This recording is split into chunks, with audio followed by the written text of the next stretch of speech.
Boa noite a todos os Boa irmãos. noite. Boa noite.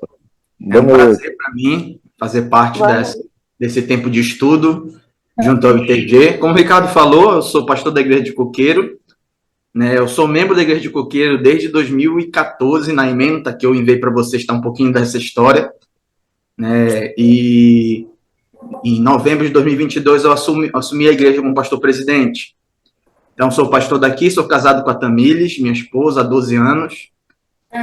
Temos servido aqui na Igreja de Coqueiro desde 2014. Eu vou pedir um grande favor para os irmãos que estão assistindo, de, se possível, permanecerem com o microfone fechado por enquanto, porque tem barulho de televisão, um pouquinho assim, eu estou com medo de me perder no assunto que eu quero passar para vocês, com os barulhos externos. Então, sempre que você quiser fazer uma pergunta, alguma coisa do gênero, aí abra o microfone, pergunte, chame a minha atenção. Eu não consigo ver todos aqui pela tela, mas aí você chama a minha atenção, eu paro e respondo a pergunta que você tiver, tá bom?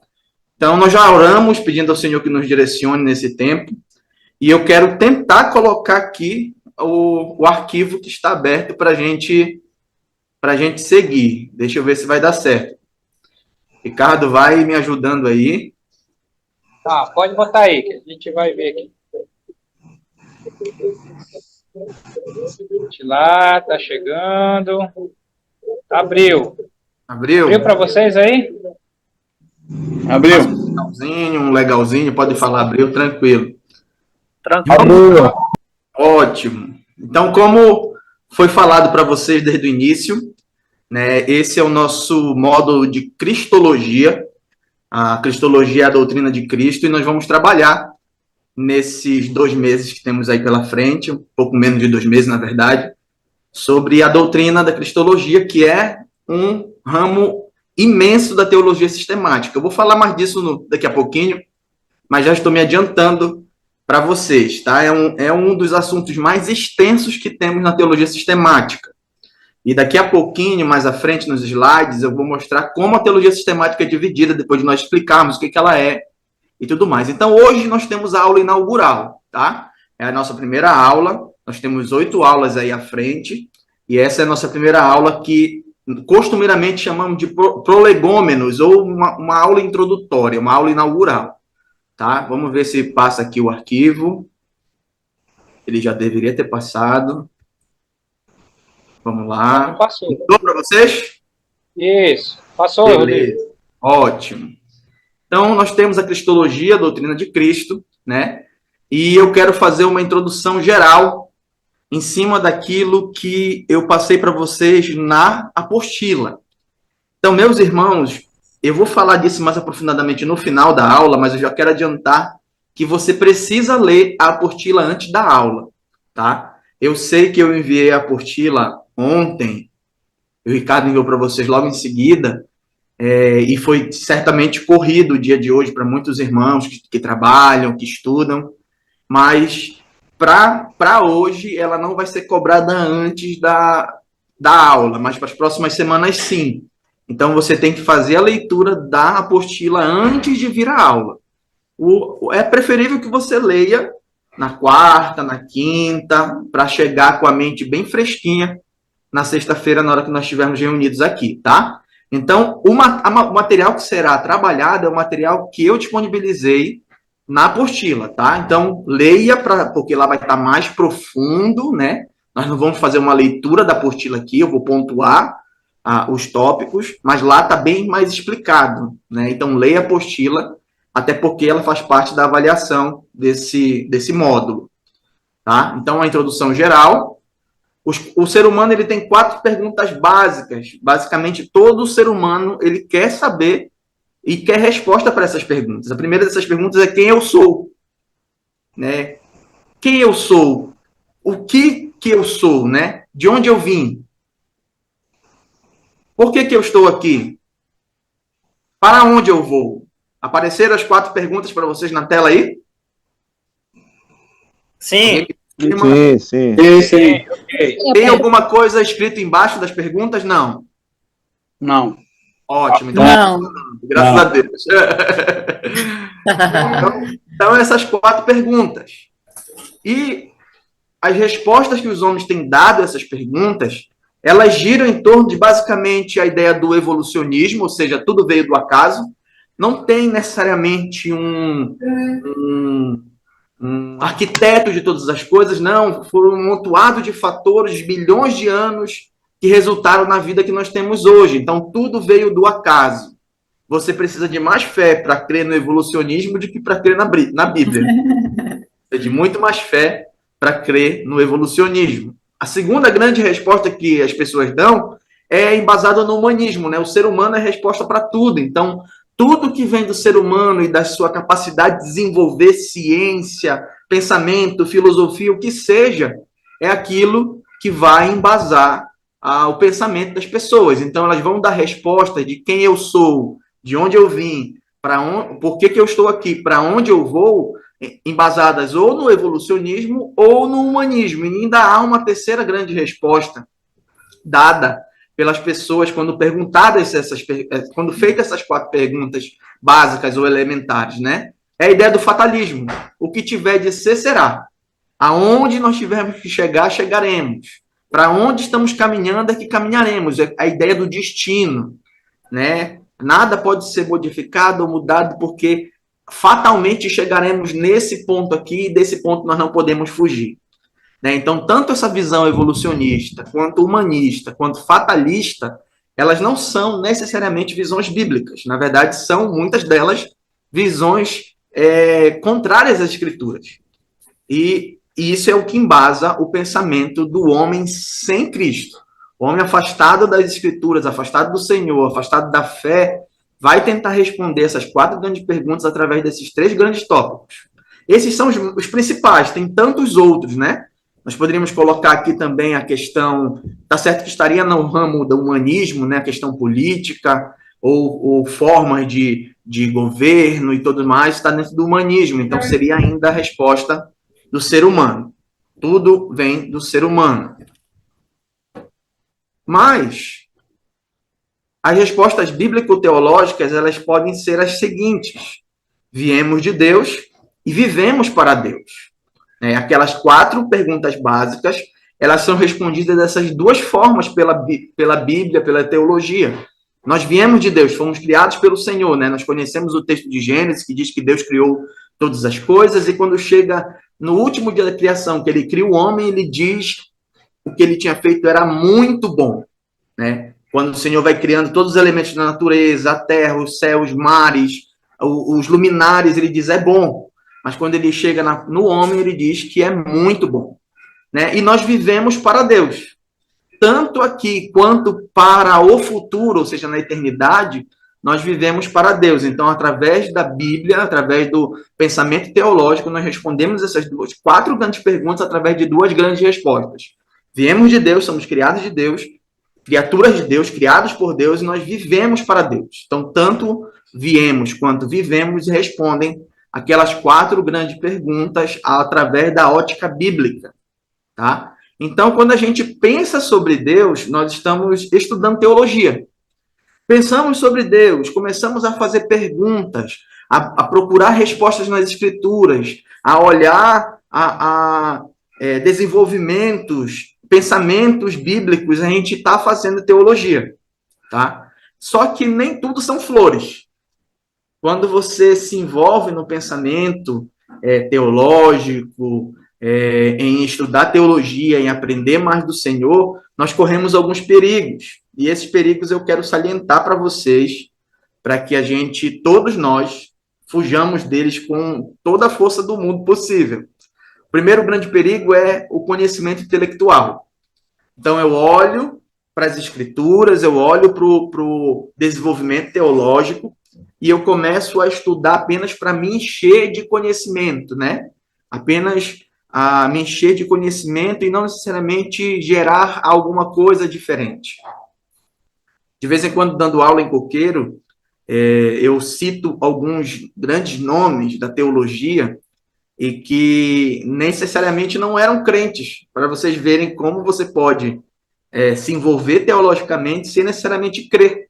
né? Um deles era um intelectual liberal chamado Rudolf Bultmann, que conhecia as escrituras muito melhor do que eu e você vamos conhecer um dia, mas era um liberal, era alguém que não cria em milagres, não cria em concepções do sobrenatural, nada disso. Então ele lia as escrituras, conhecia muito e conhecia mesmo, né? Conhecia as línguas originais, conhecia todos os tratados teológicos, mas não era alguém que tinha fé em si mesmo. Então você pode se encher da palavra, se encher de temas teológicos e estudo teológico, sem necessariamente isso gerar algum tipo de mudança. Então, apenas pelo conhecimento intelectual, um exemplo disso, enquanto eu estive no seminário no Palavra da Vida até 2020, eu sempre via alguns colegas meus de classe ou das outras classes anteriores ou antes de nós chegarmos lá, que se entravam em embates constantes sobre algum tipo de conhecimento teológico, né? E eu lembro uma vez que nós tínhamos lá, né? Porque agora nós não estamos mais lá, né? Na quarta-feira nós tínhamos um tarefão de limpeza e tudo mais, e um dos rapazes virou para mim e disse assim: o que é que você acha sobre esse ponto aqui da teologia? Aí eu virei para ele assim: eu acho que a nossa discussão não vai levar para lugar nenhum. Eu acho que eu vou defender um lado, você vai defender o outro, a gente não vai se edificar, a gente vai brigar e a gente vai só fazer um embate aqui. Então, a teologia ela pode ser fonte apenas de conhecimento intelectual.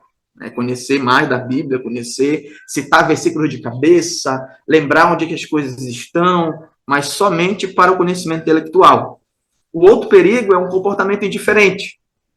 A gente olha para as Escrituras, a gente aprende das Escrituras, a gente ouve das Escrituras, a gente lê sobre as Escrituras, a gente entende teologia, vê os grandes tópicos da teologia sistemática, bíblica, o que seja, mas isso continua sendo apenas algo que entra pelo ouvido e sai pelo outro, ou que não causa uma comoção espiritual verdadeira em nós. Entenda essa expressão que eu estou usando de comoção espiritual, é aquilo que te impulsiona a ter uma mudança de vida significativa, né? O Espírito Santo habitando em você, quanto servo do Senhor, trabalhando no seu coração para lhe mudar e lhe fazer crescer.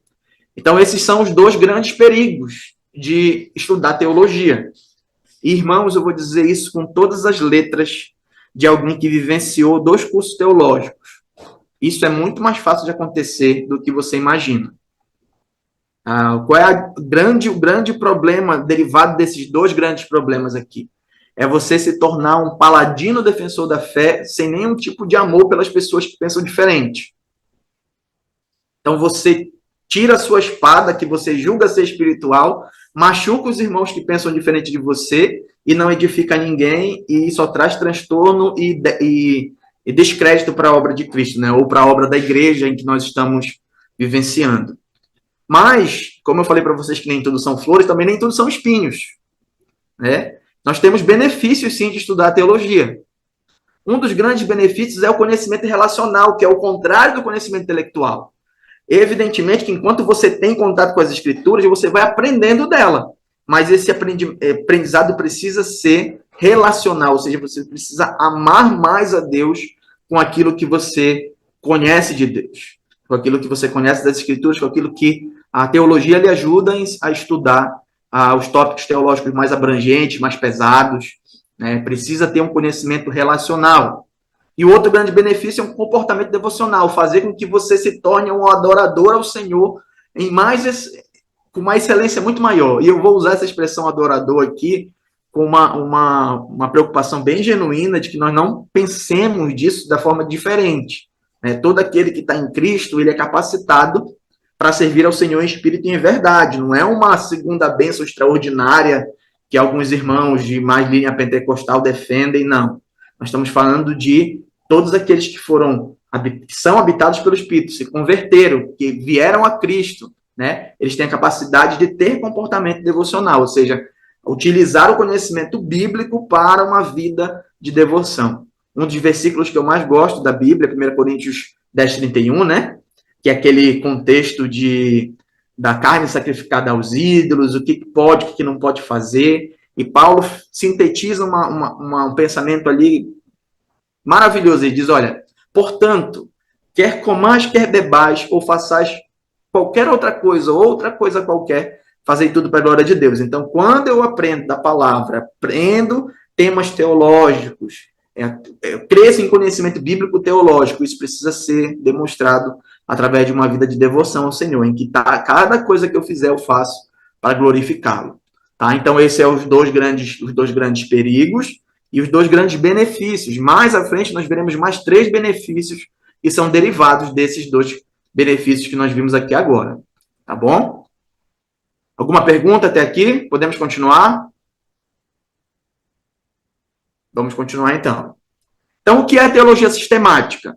Na abertura da aula, eu falei para vocês que cristologia é um ramo da teologia sistemática. Mas a gente precisa entender o que é a teologia sistemática, né? Primeiro, vamos entender a palavra teologia. A palavra teologia, ela é uma junção de 2 palavras. Primeiro, theos, no grego, que significa Deus, mais logos, que significa palavra ou estudo.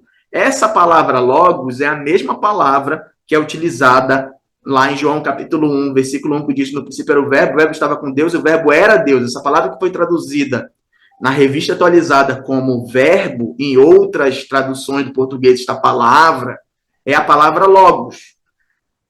O sentido dela mais simples é palavra, mas quando ela está nessa derivação de logia, né, ou logia, é uma derivação de estudo, de percepção sistemática de algum tipo de estudo. Então, a palavra teologia é a junção de Deus mais estudo, mais palavra.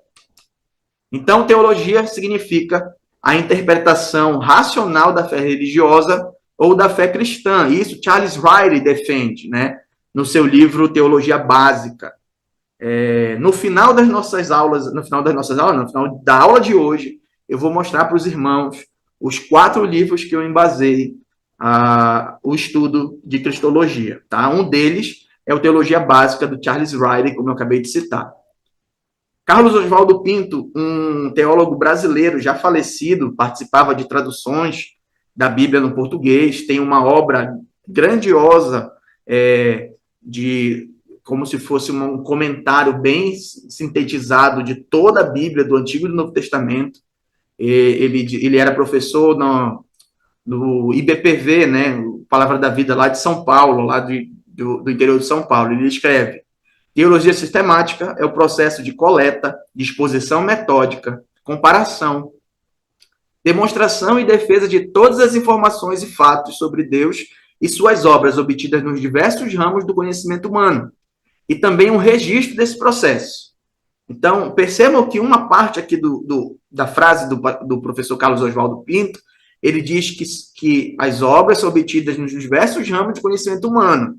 Então, a teologia sistemática, ela vai tanto lidar com a palavra, que é o seu pontapé inicial e o seu ramo, da onde você tira as informações bíblicas, né, é da palavra, mas também você vai lidar com o conhecimento humano, com o pensamento humano. Por exemplo, nós estamos agora lendo 2 frases de 2 teólogos que não estão nas escrituras, o que ele está falando. Então, foi uma formulação teológica para falar do que é a teologia sistemática. Teologia sistemática é qualquer estudo que responda à pergunta: o que a Bíblia como um todo nos ensina hoje acerca de qualquer tópico? E esse aqui é o Gruden, o N. Gruden, que é o outro grande livro que nós utilizamos, que eu utilizei para fazer as aulas com vocês, tá? Esse é um livro relativamente pequeno, ele tem 1000 e poucas páginas, mas é um livro fantástico, um dos melhores volumes de teologia sistemática que tem, é do N. Gruden. Ok? Tudo bem? Podemos continuar? Se eu estiver muito rápido ou muito lento, por favor, me avisem, tá? Isaac, eu consigo te ver, tá tudo bem? Faz um legalzinho para mim aí, Isaac, para eu saber. Tudo bem. Tudo certo? Tudo Ok, vou continuar então. Se tiver alguma pergunta, irmãos, sempre quando eu perguntar alguma pergunta, alguma coisa, você me interrompe e faz a pergunta, tá? Vamos continuar aqui então. Os tipos de teologia. Os diferentes tipos de teologia são, por época, né? Nós temos a teologia patrística, que ela é a teologia dos pais da igreja, depois do período ali apostólico, em que os apóstolos já haviam morrido, surgem lideranças nas igrejas, que não eram necessariamente líderes que andaram com os apóstolos, mas que tiveram influência direta deles, e eles fizeram teologia. Né? Nós temos livros que nós consultamos até hoje, que são livros da patrística, do período dos pais da igreja. Nós temos a teologia medieval, que foi ali o período de 1000 e pouquinho até um pouco mais na frente. Teologia reformada, depois da Reforma Protestante, em 1517, nós temos formulações teológicas que são derivadas do movimento da Reforma Protestante. Então, um dos mais conhecidos são os 5 solas da Reforma, né? Que é uma formulação teológica. Você tem embasamento bíblico que confirma aquela formulação, mas ela vem do período da teologia reformada. E a teologia contemporânea, a teologia que nós fazemos hoje, né? E nem sempre a teologia contemporânea é muito boa, tá? Ela costuma, às vezes, tender um pouquinho para o liberalismo. O liberalismo, que eu falei ainda há pouco, é a ideia de que não necessariamente a Bíblia é da forma que ela é, ou que as coisas que foram faladas como milagres, como eventos fantásticos, não são daquele jeito, e que não necessariamente a palavra de Deus é inspirada, né? Então, ela é um movimento bastante complicado, né? Antibíblico de se defender. Nós temos também teologias feitas por ponto de vista. Então, nós temos a teologia arminiana, que os irmãos pentecostais da Assembleia de Deus e outros ramos defendem. Nós temos a teologia calvinista, que irmãos como, por exemplo, os mais fortes na teologia calvinista são os irmãos presbiterianos. Nós temos a teologia católica, que aí não precisa nem dizer, né? Essa é a Igreja Católica, com os seus vários referendos papais, bulas papais, e coisas que não necessariamente estão nas escrituras e que eles defendem como algo que tenha substância e poder, porque vem da tradição da igreja, de instituições papais e tudo mais. Nós temos a teologia bartiana, de Karl Barth, e nós temos a teologia da libertação, que está presente nas igrejas mais neopentecostais. Então, nós temos, por ponto de vista, a ideia de como as pessoas enxergam a teologia e assim formulam os seus pensamentos. Nós temos a teologia por ênfase. E aqui nós temos a teologia histórica, que lida com a formulação teológica no passado do tempo.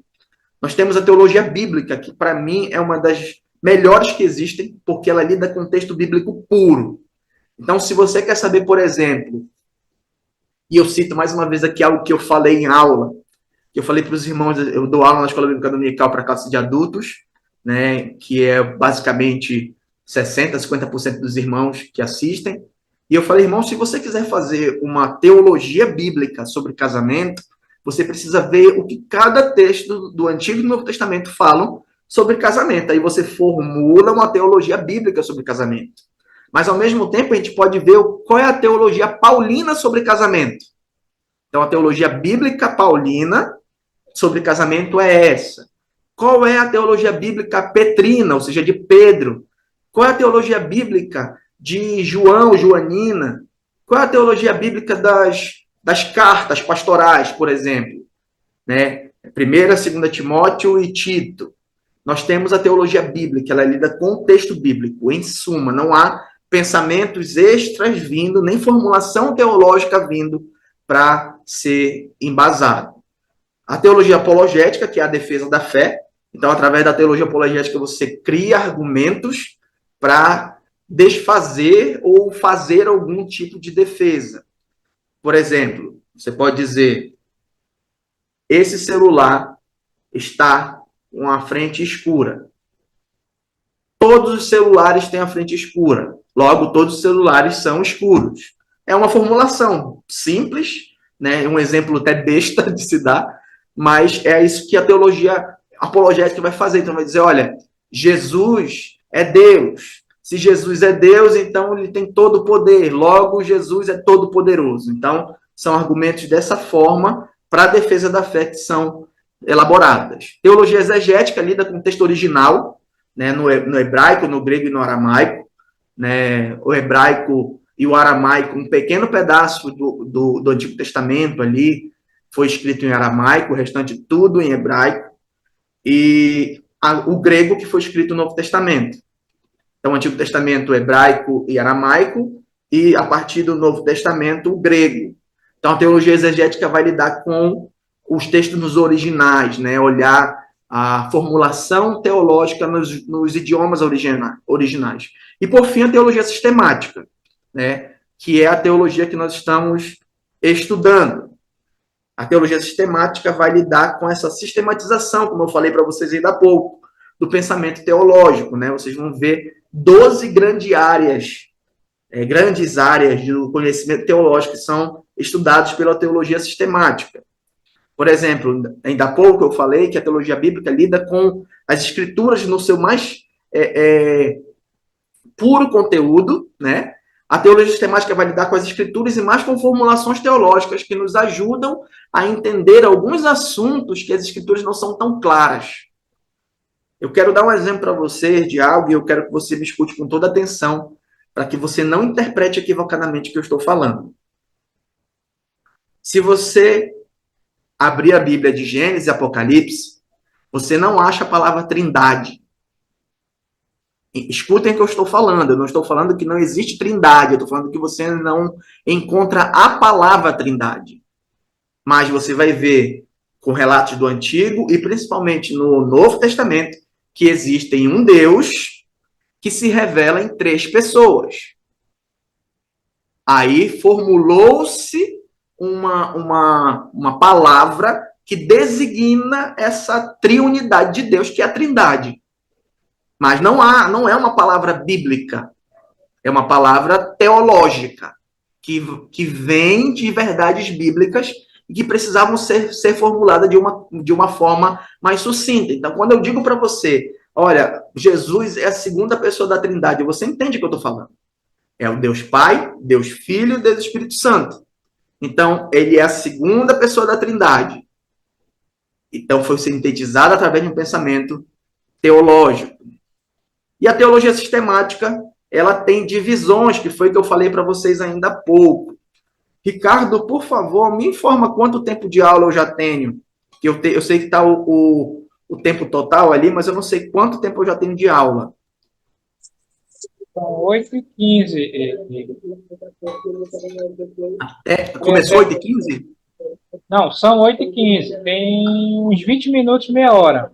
Ah, meia hora dá certo. Vamos na fé por meia hora aí.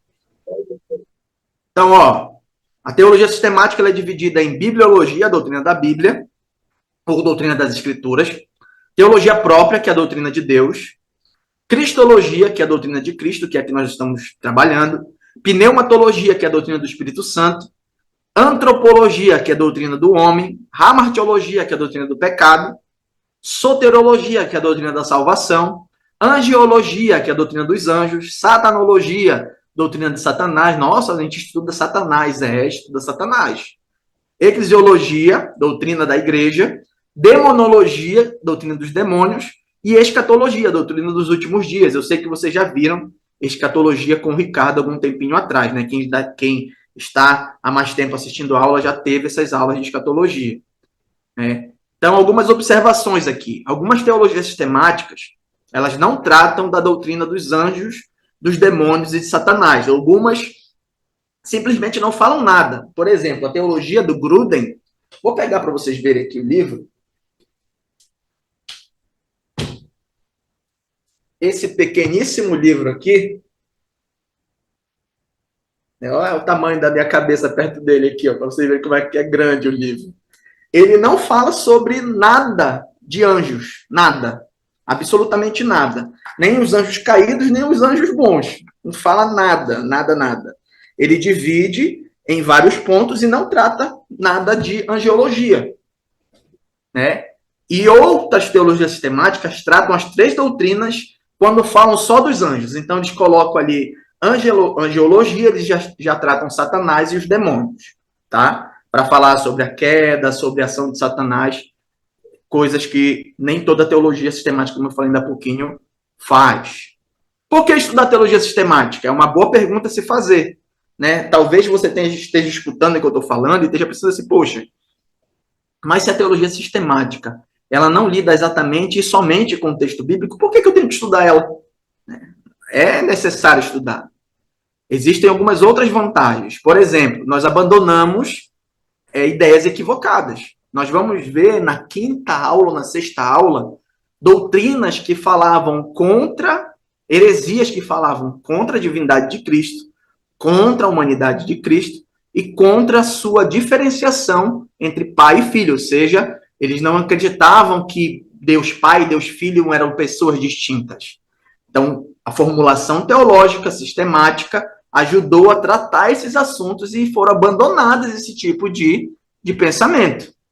Então, escolher também corretamente as decisões, você aprende mais da palavra, lida mais com o texto bíblico, e você aprende a diferenciar o certo e o errado e fazer decisões corretas ali daquilo que você precisa tomar, tanto teologicamente como para a sua própria vida. E crescer como cristãos. Você aprende mais. Eu tenho defendido que quanto mais você sabe, mais o Espírito Santo usa quando for necessário. Às vezes a gente interpreta mal aquele texto quando diz assim, olha, não se preocupe com o que vocês precisarão falar, né? Porque quando chegar na hora o Espírito Santo vai ajudar. Tá, mas se você não souber nada, é difícil, né?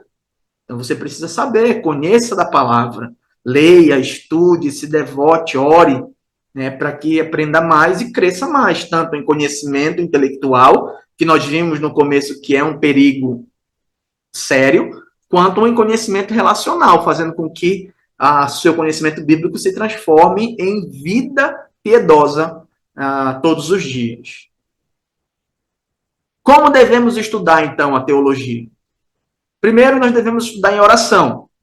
Saber que nós estamos lidando com a revelação do Senhor. Sabendo também que nós temos um professor magnífico, que é o Espírito Santo, que o Senhor Jesus disse que quando ele viesse, nos ensinaria todas as coisas. Então, nós precisamos orar ao Senhor para que ele nos ajude a aprender mais dele, né, e a viver mais dele. Nós precisamos sempre estudar em oração. Então, eu peguei um texto para ler, eu peguei a apostila para ler, e eu comecei a ler e a minha mente está voando. Senhor, me ajuda. Me ajuda a entender, me ajuda a ler, me ajuda a aprender nas aulas, me ajuda a olhar para a palavra e aprender mais dela. Então, estudar em oração. Estudar em humildade, né? Fugindo daquele perigo do conhecimento apenas e também da vanglória, né?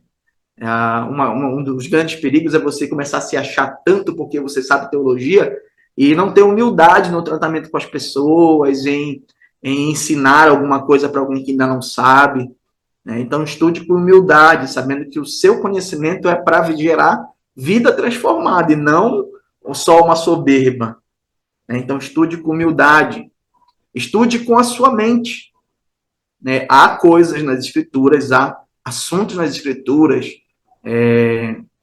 doutrinas que são de difícil entendimento. Ainda há pouco eu falei uma. Como é que a gente consegue explicar de forma totalmente excelente a Trindade, por exemplo? Porque na nossa matemática, 1 mais 1 mais 1 é 3. Mas na matemática de Deus, 1 mais 1 mais 1 é 1. Como é que a gente consegue explicar isso? Tem uma explicação. Nós dizemos que Deus, Pai, Deus, Filho e Deus Espírito Santo é um ser só que se revela em 3 pessoas distintas. Mas a nossa mente, por ser limitada e por estar ainda sob a influência do pecado, por mais que sejamos redimidos, nós ainda labutamos contra o pecado e só pararemos de labutar contra ele, de lutar contra ele, quando ou morrermos ou quando o Senhor voltar e levar a sua igreja, né, no arrebatamento, e receberemos o corpo glorificado, mas até lá você está com a sua mente limitada. E algumas coisas você vai crer mesmo sem entender. Algumas coisas você vai ter que crer, porque são explicitamente ditas nas Escrituras, mas que você fica pensando assim, eu não consigo entender isso aqui. E é assim mesmo. Como é que a gente consegue, por exemplo, dizer que Deus escolhe aquelas pessoas que serão salvas, nós, da Igreja dos Irmãos, acreditamos na eleição, e ao mesmo tempo o Senhor diz lá em Romanos que ninguém se tornará indesculpável diante deles, porque o conhecimento de Deus se deu através da criação e das coisas que foram criadas. Né? Ao mesmo tempo o Senhor elege, ao mesmo tempo ele coloca na conta daqueles que não creram. Como é que nós explicamos isso? Talvez não consigamos explicar isso com toda a percepção humana possível, né? Mas cremos porque assim está revelado nas Escrituras. Então use a sua mente, Estudar com a ajuda de outros, né? Peça apoio. Eu vou deixar com o Ricardo, ou eu posso colocar lá no grupo depois dos alunos do ITG, o meu telefone, tá? Mande mensagem no WhatsApp, eu posso demorar um pouquinho para ler, mas eu vou ler, vou responder, vou mandar vídeo, mensagem de voz, escrever alguma coisa. Se você estiver lendo a apostila e não entender alguma coisa ali, pergunte, né? Não sinceramente só para mim, pergunte ao seu pastor, se você quiser também, mas se quiser perguntar para mim, meu telefone vai estar disponível para que você mande mensagem, assim eu consiga responder, mas você precisa de outro, né? Eu gosto muito de uma frase que é de um cientista do passado, que ele diz que ele subiu no ombro de gigantes quando ele fez as descobertas científicas dele, ou seja, ele utilizou a ajuda de outras formulações científicas que vieram antes dele, para ele compor a formulação dele. Então é assim que nós fazemos, nós utilizamos livros como esses, de pessoas que já pensaram por nós, né, e que escreveram um volume enorme para que a gente possa estudar e aprender mais. Então, estude com a ajuda de outros. E estude com alegria, com louvor, né? Eu acho que quando a nossa mente está localizada no ponto correto, que é aprender para a glória de Deus, fazer o aprendizado, as aulas, os exercícios, as leituras, para a glória de Deus e não para a nossa própria honra, para a nossa própria glória, as coisas tendem a se modificar no nosso comportamento. O difícil é quando você já entra num módulo como esse, ou num curso de teologia, o que seja, já pensando, não, agora eu vou conseguir discutir com o pastor, que o pastor não tá falando algumas coisas, e agora eu tenho embasamento do pastor. Olha, o pastor Rodrigo disse que é isso, isso, isso. Não, vai colocar meu nome no meio, né? Não. Estude com alegria, com louvor, né? Devotando e direcionando a sua percepção e a sua mente para a glória de Deus. Já caminhando aqui para o nosso final, eu acho que nem vou precisar desses meia hora que tu falou, Ricardo. Mas quero gastar um tempinho aqui para apresentar um pouquinho para vocês a nossa agenda, né? Explicar um pouquinho como vai funcionar, tá? Para que os irmãos tenham ciência daquilo que precisam fazer. Primeiro de tudo, irmãos, eu sistematizei, na verdade, uma apostila, utilizando os 4 livros que eu falei para vocês ainda há pouco, que eu vou falar no final, na verdade, que eu vou especificar no final. E essa apostila, ela tem 47 páginas, tá? Eu vou ter que ler tudo de uma vez? Não. Você precisa ler sempre antes da aula do dia. Por exemplo, a leitura de hoje era para ter sido feita.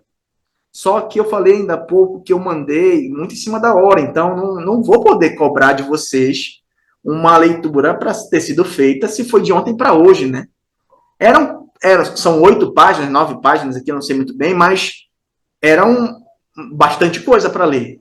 Então, a leitura dessa semana pode ser entregue ainda na semana que vem. Essa vai ser a única que vai ser aceita pós-aula, tá? Então, você vai ler hoje a apresentação da matéria prolegômenos, ou seja, a introdução, dia 10/5, aula 1, e você tem que ler a apostila de 2 a 10.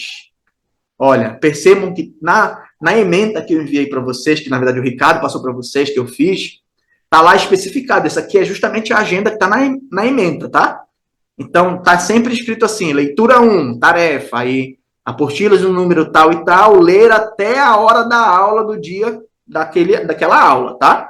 Então, hoje vocês teriam que ter lido, mas eu vou aceitar para depois. Na próxima sexta-feira, dia 17, nós vamos falar sobre o primeiro grande tema da teologia cristológica, da cristologia, que é o Cristo pré-encarnado, a existência do Cristo pré-encarnado, né? E vocês terão que ler a apostila de 11 a 14. No dia 24, o segundo grande tema da cristologia, a encarnação, vocês terão que ler a apostila da página 15 a 20 e ler até antes da aula. Então, se a aula vai começar às 7h30, você pegou 7 horas para ler e conseguiu ler, você conseguiu cumprir. Não é o ideal, tá? Se você ler nas pressas, você provavelmente não vai conseguir reter muita coisa. Então, o ideal é que você, talvez, até mesmo divida pequenas leituras nos dias. Então, leia na quarta, leia na quinta noite, né? O tempo que você tiver livre para ler, leia. Tá? São algumas páginas, acho que o maior capítulo que tem são 6 páginas. Está bem explicado lá.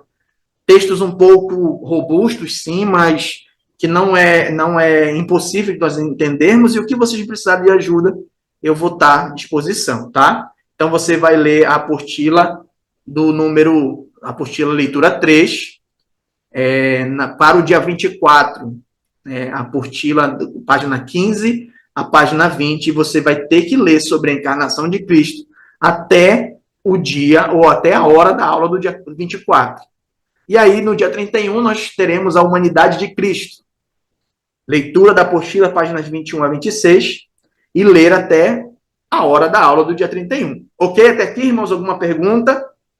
Se você tiver alguma pergunta, pode abrir o seu microfone e fazê-la, por favor.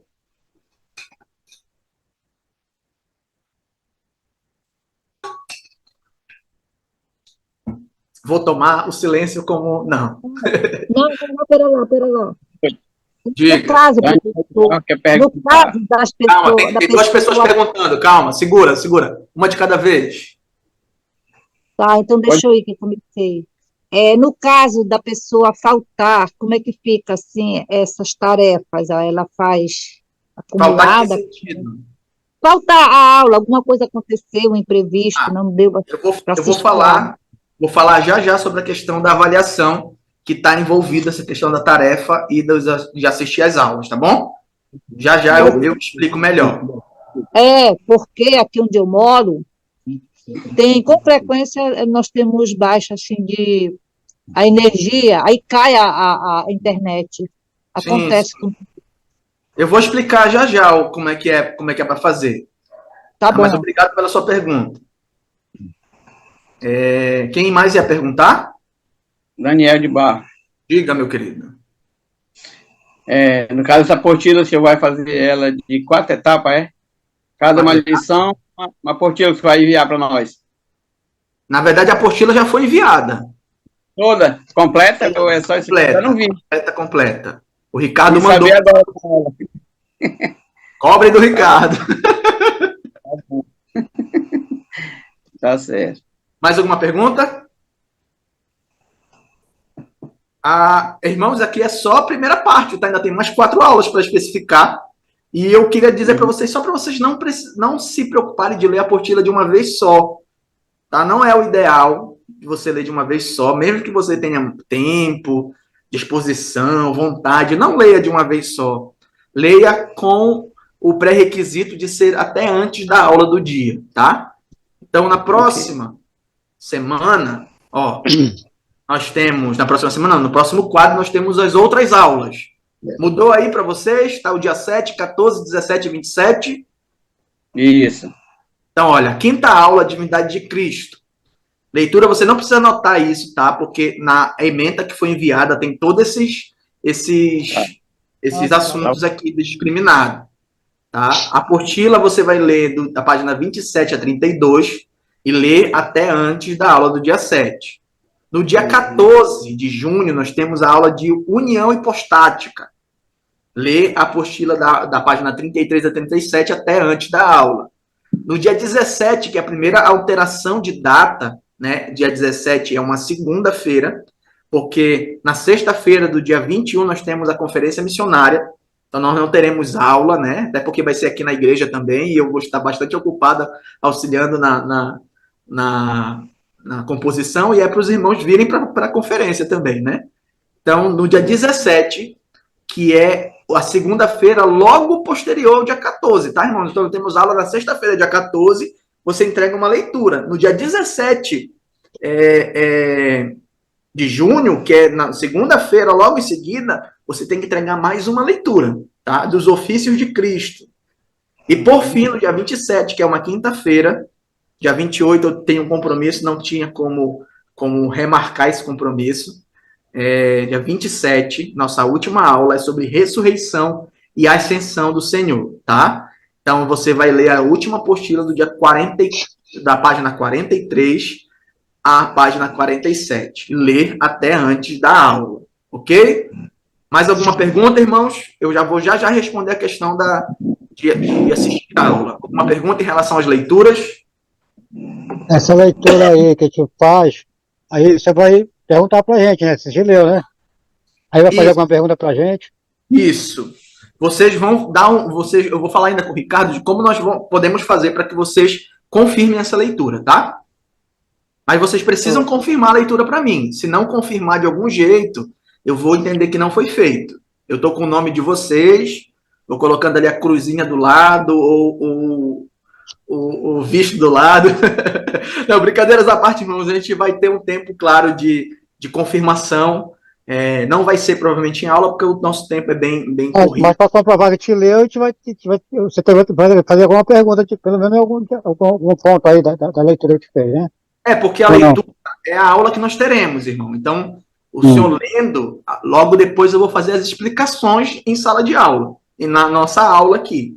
Então, a leitura é para que você tenha um material que você possa tanto consultar quando precisar, quanto para fazer uma leitura antecipada. Lembre que eu falei ainda há pouco, no começo da aula, que a apostila ela é mais robusta, né? Ela tem mais conteúdo. Eu estou fazendo explicações aqui mais sucintas, né? Porque se eu fosse tentar explicar da forma que está na apostila, o Ricardo até se assustou quando viu a apostila, ele disse assim, olha, só tem 8 aulas. Eu digo, não, eu sei. Então, a apostila serve com esse apoio para que a gente consiga ter uma leitura mais aprofundada desses grandes temas, tá? Então, você vai ler a apostila até antes da aula e vai dar um jeito de me avisar, que eu ainda vou confirmar com o Ricardo de como nós vamos fazer isso, tá? Talvez uma lista, me dando o ok no WhatsApp, sem problema nenhum. A gente vai ver ainda e eu passo para vocês, tá? Então, a leitura de hoje, para quem não conseguiu fazer, pode entregar até segunda-feira que vem, tá? Entregue até segunda-feira. Ah, mas é dia das mães, realmente, tem programação. Então, você pode entregar as 2 leituras na próxima sexta. A leitura 1 e a leitura 2 você pode entregar na próxima aula do dia 17. Tá bom? Anotem aí essa informação. Você pode entregar a leitura 1 e a leitura 2 todas no dia 17, que é a nossa segunda aula na próxima sexta. Ok. Ok? Obrigado. 5. Alguma pergunta? Vemos? 17 do mês 5, porque tem 17 Exatamente. do mês 5. Isso. Agora que eu olhei, eu reparei que tem um 17 aqui também. Mas é na semana que vem. Você pode entregar a leitura 1 e 2 na semana que vem. Tudo certo. Certo? Ok. Posso continuar? Mais alguma pergunta?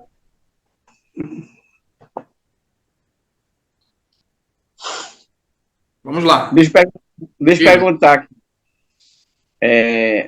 Esse modelo aí, desse cronograma que você fez aí, isso vai estar na apostila do jeito que está aí ou só vai ficar aqui no celular? Tá na ementa, meu irmão. Eu entreguei para o Ricardo 3 arquivos. Um arquivo grande, que é a apostila, um arquivo de uma página, que é a ementa, que é toda a discriminação do curso, datas, temas, leituras, atividades, e outra é o exercício final, que eu vou falar dele daqui a pouquinho.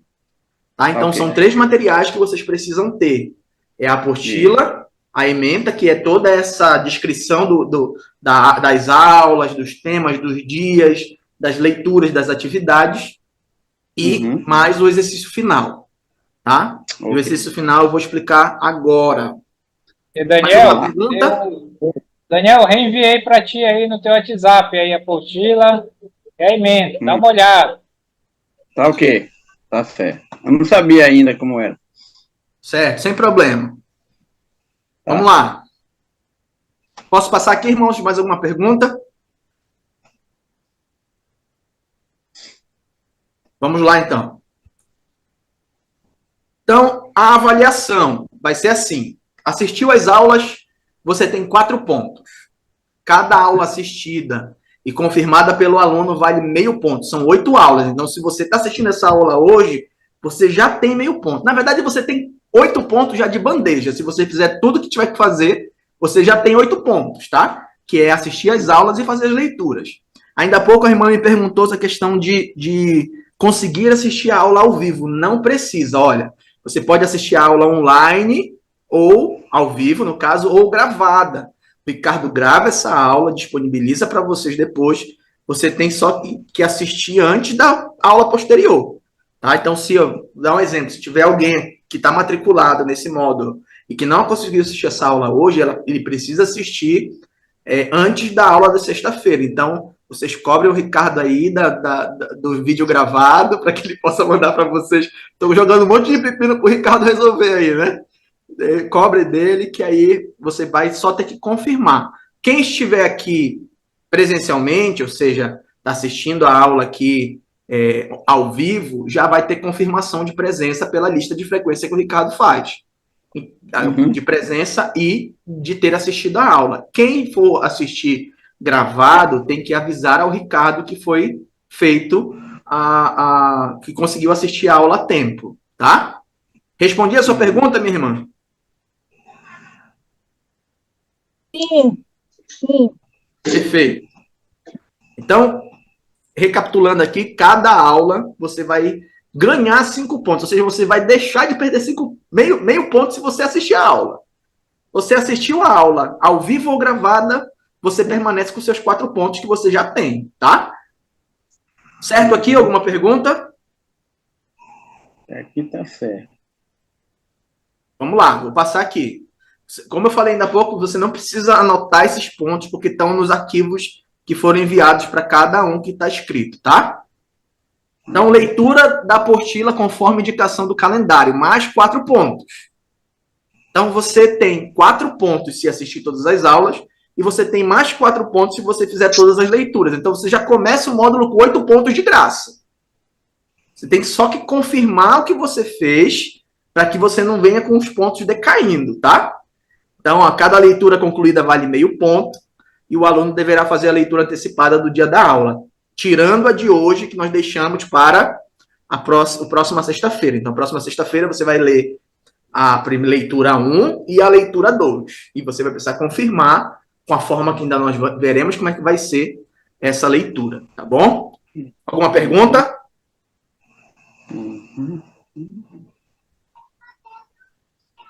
Vamos lá. Exercícios de revisão. Né, o exercício final, que também foi enviado para vocês, vale 2 pontos.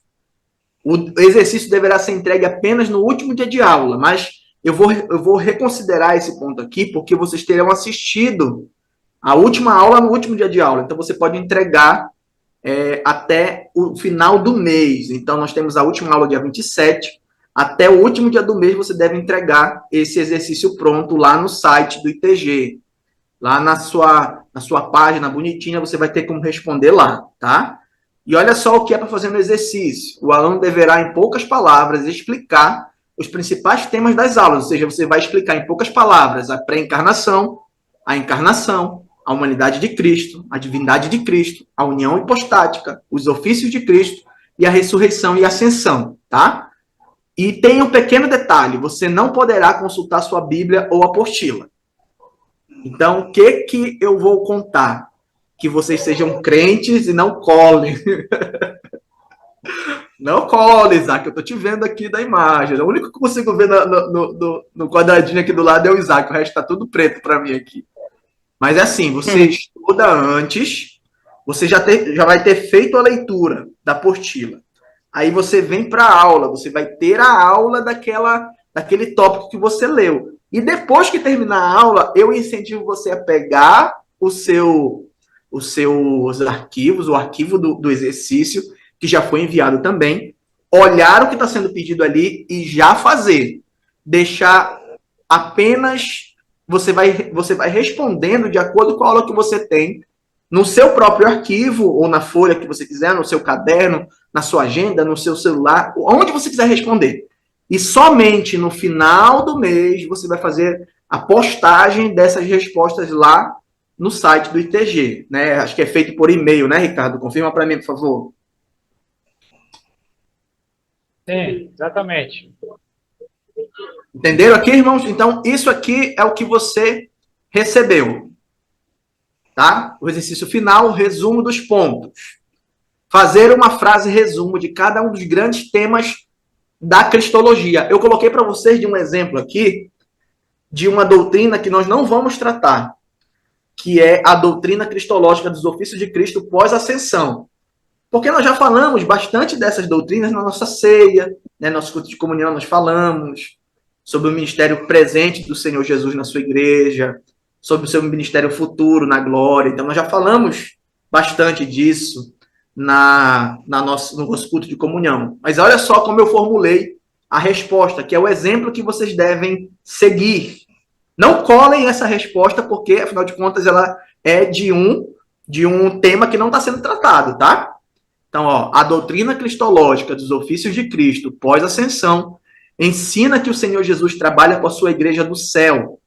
Ele é o cabeça do corpo que é a igreja, segundo Efésios 1, 20 a 23, que foi formada por sua ação em enviar o Espírito Santo no Pentecostes, Atos 2, e sendo seu sumo sacerdote fiel diante de Deus Pai, Hebreus 2, 18 e Hebreus 4, 14 a 16, e prepara um lugar para nós, João 14, 1 a 2.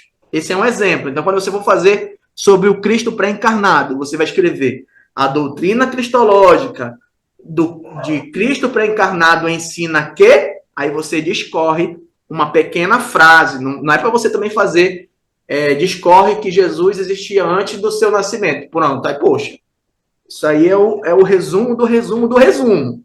Você vai ter que fazer alguma coisa um pouco mais extensa para pontuar os grandes ensinamentos sobre cada uma dessas doutrinas.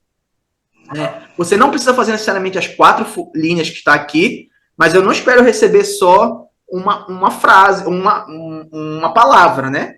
A doutrina do Cristo pré-encarnado é que ele existia. Não, isso não é uma resposta aceitável. Você precisa formular, porque nós estamos falando de teologia sistemática, são formulações teológicas. Então, esse exercício vai fazer com que você formule uma resposta que explique a doutrina do Cristo pré-encarnado, a doutrina da encarnação, a doutrina da humanidade de Cristo, da divindade de Cristo, da união hipostática, dos ofícios de Cristo e da ressurreição e ascensão.